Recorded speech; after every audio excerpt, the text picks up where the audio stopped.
fait, je vais vous parler sur 3 points. Un point par rapport à l'agression qui a été faite au Théâtre Adyar il y a à peu près 3 ans de ça maintenant.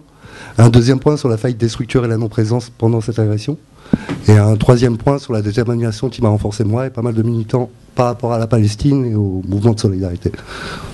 Donc en fait, ce qui s'est passé au Théâtre Adyar est assez révélateur de ce qu'a dit Yazid tout à l'heure.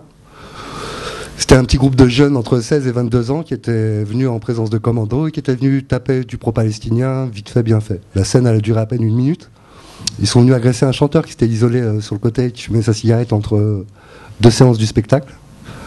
Ce spectacle avait pour but de récolter des fonds après l'opération Pont Durci pour les orphelins de Gaza.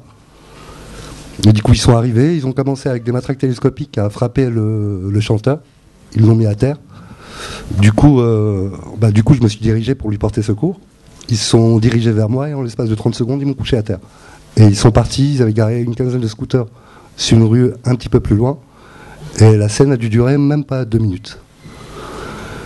On voit qu'ils ont été formés par des gens assez pros et extrêmement compétents sur ce type d'action. Malgré leur jeunesse, ils étaient disciplinés, efficaces, ils ont ciblé. Et le temps qu'ils ont passé sur l'action était digne de ce que font des professionnels de l'armée ou de certains commandos, et pas autre chose. Et armés de matraques télescopiques, ce qui n'est pas à la disposition de tout le monde, et on ne peut pas trouver ça comme ça, en fait. Après, par rapport à cette agression, donc il y a une plainte qui a été déposée par moi et par le chanteur. Cette plainte est toujours en instruction après 3 ans, malgré qu'il y ait eu des gens inculpés, on va dire, qui ont été confrontés par de multiples témoins. L'instruction a l'air de traîner, on ne sait pas si c'est une décision politique ou si c'est le juge d'instruction qui ne veut pas faire son travail.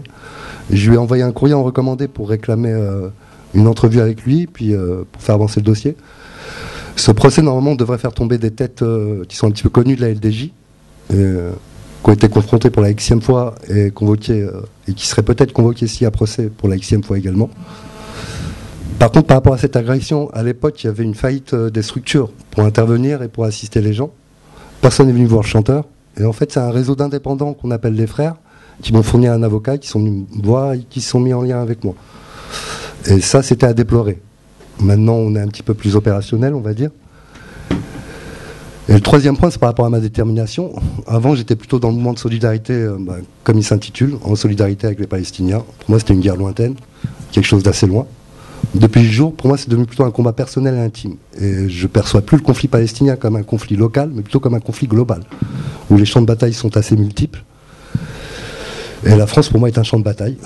L'ennemi, pour moi, n'est pas seulement le sionisme en Palestine occupée, c'est aussi le sionisme en France, en Europe, en Afrique, ou autre part, où se passe toute une série de batailles. Et je suis en état de guerre. Je ne suis pas du tout dans un état d'esprit peace and love, on va dire. Donc voilà.